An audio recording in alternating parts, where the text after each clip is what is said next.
오늘 요셉 김 선교사와 함께하는 여러 가지의 고민들과 말씀들을 나누는 시간입니다. 참 우리가 교회 생활을 하면서 어려움도 있고 갈등도 참 많은데요. 도대체 교회 생활을 하면서 우리는 무엇을 얻을 수 있을까요?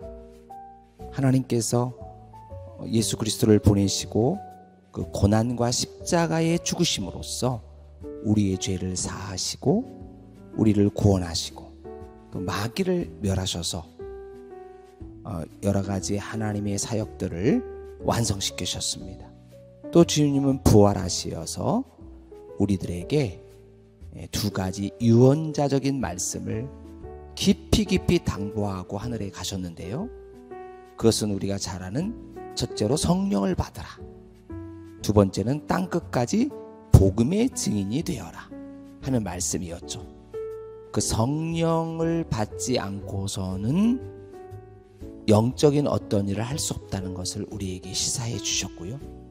또 그렇게 성령을 받고 하나님의 은혜를 힘입은 사람은 땅끝까지 복음의 그 증인이 되라고 하는 그 주님의 말씀이었지요. 보고 듣고 행했던 것들을 이제 땅끝까지 전할 수 있도록 해 주셨던 것입니다. 우리가 이렇게 단순한 어떤 말씀을 가지고 우리 교회 생활이 시작되었는데요. 그러나 교회 생활을 하다 보니까 갈등도 많고 어려움도 생기고 힘든 일도 있고 사람과의 관계 여러 가지 모든 것들을 복잡하게 부딪히면서 우린 결국 교회 생활에 회의를 느끼게 되고 도대체 교회 생활을 통해서 어떤 것을 얻을 수 있고 어떤 것을 또 내가 소유할 수 있으며 또 어떤 가치가 있는가 하는 것들을 암암리에 또 회의적으로 가질 수가 있습니다. 예수님 당시에도 어려움이 오니까 힘든 일이 오니까 예수님의 제자들이 다 배신해서 결국 예수를 떠날 수밖에 없었던 그런 상황과 우리와 비슷한 것이죠. 제자들도 성도들도 갈등하면서 떠날 수밖에 없는. 그러나 마가의 다락방에서 예수님께서 약속하신 것처럼 성령님에 대해서 전혀 알지도 못하고 성령에 대해서 어떤 느낌이나 어떤 교육도 어떤 방법도 모르는데 성령 받기를 기다려라. 그 약간의 좀 무식하고 말도 되지 않는 그러한 일인데 마가의 다락방에서 계속해서 하나님 말씀을 믿고 기다렸던 120명들은 성령을 받아서 그 담대함과 성령의 역할을 알게 되고 성령이 역사하심으로 말미암아 전 세계의 복음의 주인공이 되는 그런 증인자가 되는 그러한 삶을 살게 됐던 것입니다. 그 이후에 성령께서 함께 역사하셔서 우리에게 내주하시면서 정말 많은 것을 깨닫게 하시고 증인자적인 삶을 살게 하시면서 중요한 것은 교회를 세우셨다는 겁니다. 성령님이 교회를 세우심을 통해서 그리스도인들의 멤버십을 갖게 하고 교회를 통해서 많은 일을 전개하게 되고 주님의 복음을 전할 수 있는 그런 통로가 되었던 것이죠. 무엇으로? 성령의 역할로, 성령의 능력으로. 결국 구원의 복음을 밑받침으로 해서 은혜의 복음, 사랑의 복음, 능력의 복음, 섬김의 복음, 그 겸손의 복음, 십자가의 복음, 기쁨의 복음, 천국의 복음을 이렇게 전하게 되었습니다. 갈등 많은 이 시대에 성령님의 은혜로 승화되고 이것이 거룩한 교회 생활이 되게 되고 교회 생활을 통해서 우리는 많은 축복을 받게 되었습니다. 그러므로 정말 우리는 교회 생활을 통해서 무엇을 얻을 수 있을까요?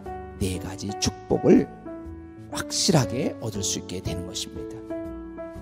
그 4가지 축복 중에 첫 번째가 이 깨달음의 축복입니다. 이 놀라운 깨달음. 축복의 근원이 되는 깨달음. 심성을 아름답게 만드는 그 깨달음. 그래서 성경에 길가가 있고 돌짝밭이 있고 가시밭길이 있고 옥토가 있는데 옥토는 좋은 밭이다. 근데 그 좋은 밭이 되려면 깨달아야 된다. 깨닫는 사람은 30배, 60배, 100배의 큰 결실을 얻게 된다. 성령께서 우리를 옥토되게 하신다는 겁니다. 우리의 마음밭이 중요하기 때문에 우리의 심성이 중요하는데 교회를 통해서 첫 번째 우리가 얻을 수 있는 것은 심성, 깨달음, 우리의 옥토가 되는 우리의 마음밭을 갖게 된다는 것입니다. 사람이 깨달아야 성숙하게 되고 성숙해야 큰 포용력과 이해력이 넘치게 되고 이것을 통해서 결국에는 분별력이 뛰어나는 하나님의 사람이 될 수 있었던 것입니다. 우리 첫째 축복 기억합시다. 깨닫는 것입니다. 교회 생활하면 많은 것을 놀랍게 깨닫게 됩니다. 그러면 모든 것을 승화시키게 될 수 있게 되는 것입니다. 두 번째 축복은 소통인 것입니다. 이 시대도 소통이 돼야 되지 소통이 되지 않는 사람과 우리가 무엇을 할 수 있겠습니까? 소통의 통로가 막히면 정말 사망에 이를 수밖에 없어요. 소통하지 못하면 그것처럼 답답하고 많은 문제들이 거기서 생기는 것이죠. 그러므로 우리는 교회 생활을 통해서 소통하는 삶을 축복으로 받게 됩니다. 특별히 하나님과 소통까지도 하게 되는데 이것을 또 기도라고 합니다. 기도를 통해서 하나님과 나와의 많은 소통들을 하게 되는 것이죠. 세 번째 축복은 무엇이냐? 결국에는 사람은 나누어야 기쁨이 생기고 받을 때보다 주는 것이 더 기쁜 것인데 결국 하나님의 놀라운 기쁨을 얻게 되는 그 헌신의 통로가 된다는 것입니다.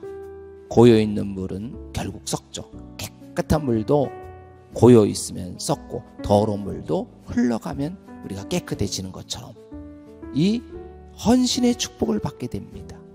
이 헌신은 다른 말로 거룩한 낭비라고 그래요. 왜 거룩한 낭비냐? 하늘에 심기 때문에. 그리고 헌신하는 사람들에게는 기쁨이 충만하게 생기기 때문입니다.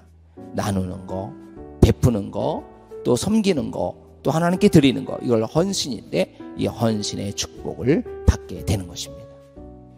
네 번째로는 결국에는 어떤 궁극적인 축복을 받게 되느냐? 교회 생활을 통해서 하나님의 도우심과 하나님의 인도하심을 받게 됩니다. 믿는 사람들에게 가장 큰 축복은 여러 가지가 있는데요. 하나님께 쓰임받는 축복도 얼마나 큽니까? 그러나 더 큰 축복은 하나님의 인도를 받는 것, 평생 하나님의 인도를 받는 것, 이거보다 더 큰 축복은 없는 줄 믿습니다. 하나님이 책임져 주시고 우리를 쭉 인도해 주시는 것. 누가 나를 인도하느냐? 누가 나에게 영향력을 주느냐? 누가 나에게 모든 것의 멘토가 되느냐? 중요한 사실인데 바로 하나님이 우리를 인도하신다는 겁니다. 우린 교회 생활을 통해서 네 가지 축복을 지금 잠깐 보았는데요. 교회 생활을 통해서 받고 누리고 심고 나누고 기뻐하는 존재가 우리가 됐어요. 그러나 그 많은 것들도 여러 가지 방해가 있고 사탄들의 방해도 있고 사람들의 방해도 있고 환경적인 여러 가지 방해들이 있는데 그 중에서도 항상 기뻐하라, 쉬지 말고 기도하라, 범사에 감사하라. 이는 내가 너희를 향하신 하나님의 뜻이라고 말씀하시면서 그 교회 생활에 대해서 중요성을 말씀해 주셨습니다. 그러나 아무리 중요해도 우리에게 많은 어려움이 오고 힘든 일이 오면 그 중요한 거 다 버리게 됩니다. 그러나 우리는 이 시간에 다시 한번 회복하면서 교회를 통해서 나는 큰 깨닫는 은혜를 받게 되는 거구나. 이 교회를 통해서 이 소통의 심오함을 알게 되는 거구나. 이 교회를 통해서 나누어주고 헌신하는 이 거룩한 낭비와 기쁨이 얼마나 크다는 것을 알게 되는 것이구나. 결국 궁극적으로 하나님이 나를 인도해 주시는 거구나. 세상에도 얻을 수 없는 그러한 놀라운 것들을 교회를 통해서 얻게 되는 것입니다. 여러분, 어려운 갈등을 극복하고 어려운 시대의 이 힘든 일을 극복하면서 우리 모두 깊은 깨달음을 통해서 놀라운 소통을 통해서 아름다운 헌신을 통해서 또 하나님의 인도하심을 통해서 우리는 놀라운 4대의 축복을 교회를 통해서 받게 되고 이 4대의 축복이 자녀 대대로 누리게 되시는 놀라운 하나님의 영광과 축복이 되시기를 주님의 이름으로 축복합니다. 아멘.